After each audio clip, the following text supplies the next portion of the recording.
of support that the United States provide. We've made commitments to continue to provide that security assurances for the Afghan government, but it is our very expectation that the Taliban will live up to their commitments. But no one should be surprised. The United States will do whatever it takes to keep the American people safe. And so to the extent the Taliban fail to live up to their commitments, President Trump is as committed to peace as he is to ensuring that the American people never suffer an attack again from Afghanistan.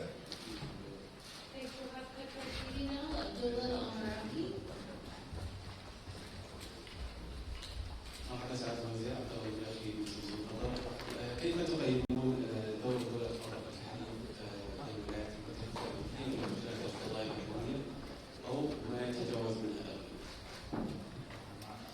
Just translate very quick. Your Excellency, how do you assess the role of Qatar as an ally to the United States in various issues in the region and beyond? So the nation of Qatar has been an enormously important partner to get us to this very moment. When we've hit bumps in the road, they've helped smooth them out. They've agreed to host a significant piece of the conversations that have taken place that have built out on the set of agreements that you see today. We appreciate that. We thank them. I had a chance to meet with the Emir as well as with my counterpart today to thank them for the work that they have done, as well as to make clear to them that we have every expectation they will continue to help us as we move along this path towards peace. They have been great partners in getting to this point. We're counting on them to continue their efforts to deliver for the Afghan people this enormous opportunity that this moment brings. Thank you. Christina McKinney, CBS News.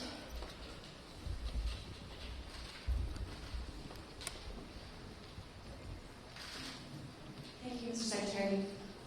Secretary Esper, as everyone knows, is in Kabul signing a joint declaration with President Ghani, and I'm wondering if that means that the U.S., that you recognize his election victory, because the statement that came out from the State Department said it was noted, but are you recognizing him as the president of Afghanistan going forward?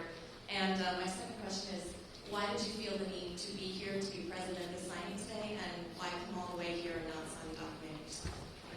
Yeah, the document was signed by the two gentlemen who worked so diligently to execute it, who worked tirelessly, who sacrificed so much of their time and effort, and who put that real energy into being on the ground to get us to this point. It was appropriate that the two negotiators, the two senior negotiators, execute the document that they had delivered for the benefit of the Afghan people.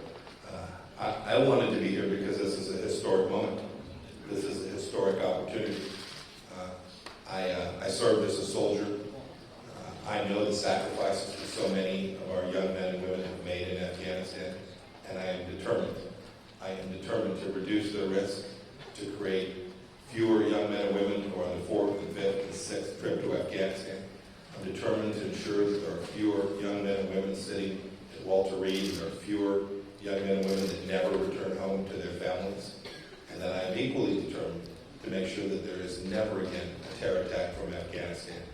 And I think we now sit on the precipice of a real opportunity. I want to make sure that I personally do everything that I can to help our State Departments get off on the right foot as we begin the difficult diplomatic effort that can lead to this peace that we're seeking. I talked for a moment about the changes, the transitions that have taken place in Afghanistan during our time there.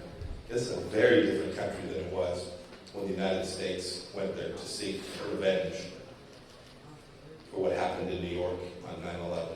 This country is very different. We've done enormous work. The American people have sacrificed a great deal, not only the blood of our soldiers, but resources, time, all of the work that the intelligence teams, our diplomats have done on the ground.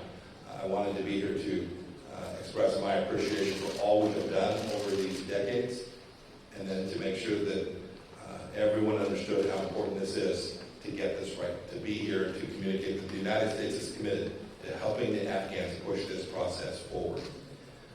Your first question really gets to the political process inside of Afghanistan.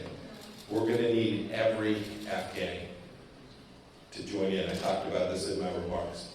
They're all going to have to be committed. They're all going to have to stand to something far bigger than being about themselves. They've got to deliver for the Afghan people. The Afghan people want peace. You can see it. You saw the pictures, Christina, from this week. It's glorious to watch Afghan people walking through the streets. They haven't been able to do that that, to see them dancing and celebrating peace. The Afghan people are thirsting for the very opportunity that we have now presented to them. And every Afghan leader needs to look deep into their soul and deliver this peace for Afghanistan. It is time. The opportunity is in front of us. We now have commitments from the Taliban to break with Al-Qaeda. This is historic.